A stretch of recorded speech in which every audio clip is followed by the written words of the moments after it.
The 100 mains tournament के league stage का आखिरी मुकाबला मैच नंबर 32 खेला जाएगा सदर्न ब्रेव और वेल्श फायर के बीच साउथहैम्पटन के द रोज बाउल स्टेडियम में 28 अगस्त को रात 11 बजे से इंडियन टाइमिंग के अनुसार। अब दोनों ही टीम्स इस सीजन में एलिमिनेट हो चुकी हैं। एक आखिरी मुकाबला बचा हुआ है जहां विनिंग नोट के साथ टीम्स इस सीजन को खत्म करने की कोशिश में रहेंगी। तो दोस्तों, इस मैच से जुड़ी तमाम अपडेट्स, फैक्ट्स और स्टैट्स से भरपूर इस वीडियो में आप सभी का स्वागत है। चलिए फटाफट से इस मुकाबले से जुड़ी कुछ अहम जानकारी आपके साथ साझा कर देते हैं, जिससे आप इस मुकाबले का बेहतर आकलन कर सकेंगे। जिसकी शुरुआत करी जाएगी पिच रिपोर्ट से। रोज बाउल में अभी तक द 100 मेंस टूर्नामेंट के 20 मुकाबले हुए हैं, जिसमें से 14 मैचेस सेकंड बैटिंग करने वाली टीम ने जीते हैं। जी हाँ, टॉस बेहद अहम रोल करता रहा है इस ट्रैक पे जहां तक बात है द 100 मेंस टूर्नामेंट की। एवरेज स्कोर 145 का है। लोएस्ट स्कोर बर्मिंघम ने बनाया 106 रन और हाईएस्ट स्कोर रहा है 201 का बाय नदर्न सुपरचार्जर्स। अब यहीं पर अगर हम स्कोरिंग पैटर्न की बात करें, यानी कि फर्स्ट इनिंग के अभी तक स्कोर कैसे रहे हैं उस पर गौर करें, तो एक बेहतर अंदाजा लगेगा कि अब स्कोर कैसा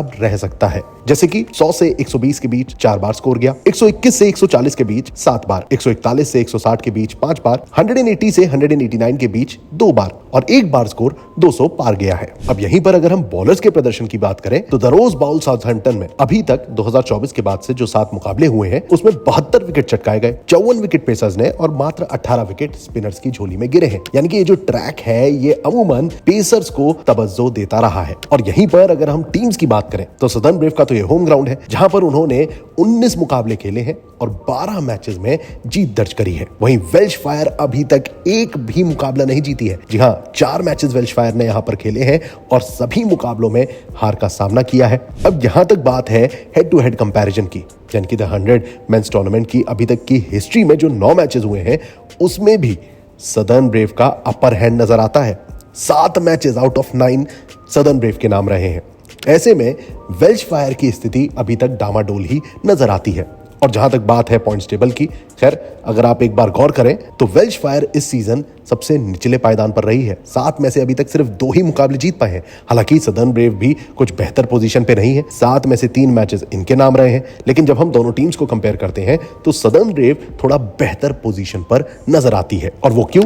चलिए अब टीम एनालिसिस कर लेते हैं, यानी कि प्रोबेबल 11 क्या हो सकती है और कौन कौन से ऐसे खास खिलाड़ी हैं जिन पर हमें नजर रखनी चाहिए और किस टीम का फिर पलड़ा भारी रह सकता है, इस पर गौर करते हैं। सदर्न ब्रीफ की जहां तक बात है, James Vince, Leus du Plooy, Jason Roy, James Coles, Laurie Evans, Michael Bracewell, Hilton Cartwright. दोस्तों, ये deep batting lineup Southern Brave का मौजूद है, जहां इनकंसिस्टेंसी टीम की हार का कारण बनी है। वैसे तो लुइस डिप्लॉय टीम के लीडिंग रन स्कोरर है, जिन्होंने 7 मैचेस में 150 रन बनाए हैं। 129 का स्ट्राइक रेट है।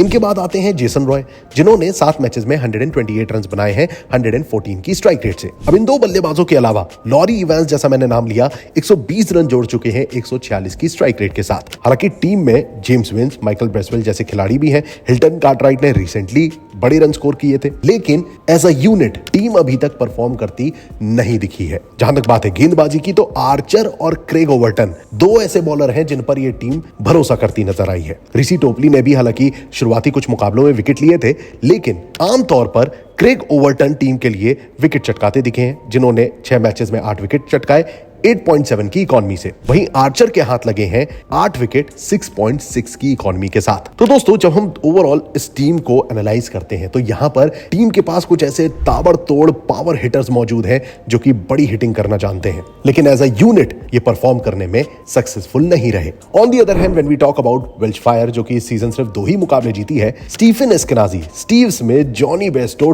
Tom Abell, Tom Kohler Cadmore, ये एक ऐसा लाइनअप दिखाई देता है जहां पर 2 बेहद अनुभवी खिलाड़ी हैं, स्टीव स्मिथ और जॉनी बेस्टो के नाम पे, और साथ ही साथ टॉम कोलर कैडमोर भी अच्छी बल्लेबाजी करने की काबिलियत रखते हैं। लेकिन टीम के लिए रन स्कोर करने की जिम्मेदारी उठाई है सिर्फ और सिर्फ जॉनी बेस्टो ने, जो कि 243 रन जोड़ चुके हैं टीम के लिए 7 मैचेस में 164 की स्ट्राइक रेट से। इनके बाद आते हैं स्टीव स्मिथ, जिन्होंने 120-130 के आसपास रन स्कोर किए हैं।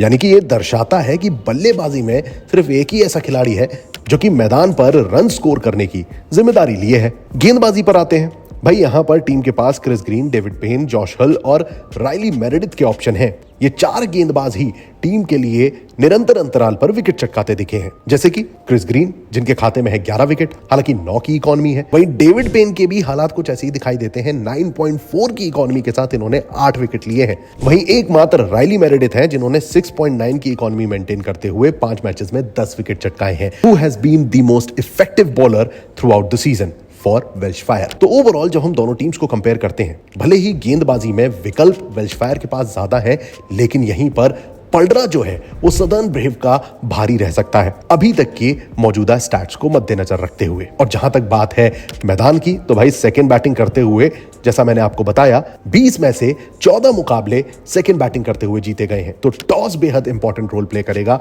इस अपकमिंग कॉन्टेस्ट में। तो दोस्तों उम्मीद करता हूं इस अपकमिंग कॉन्टेस्ट को लेकर जितने भी आपके डाउट्स थे, क्वेरीज थी, इस वीडियो में आपको उनके जवाब मिल गए होंगे। अब अगर आपको ये वीडियो पसंद आया हो, इंफॉर्मेटिव लगा हो, तो इसे लाइक जरूर करिएगा और चैनल को सब्सक्राइब करना ना भूलें, जिससे आपको क्रिकेट से जुड़ी, मुकाबलों से जुड़ी कोई भी इंफॉर्मेशन के लिए कहीं भटकना ना पड़े। So stay tuned and keep watching cricket line Guru.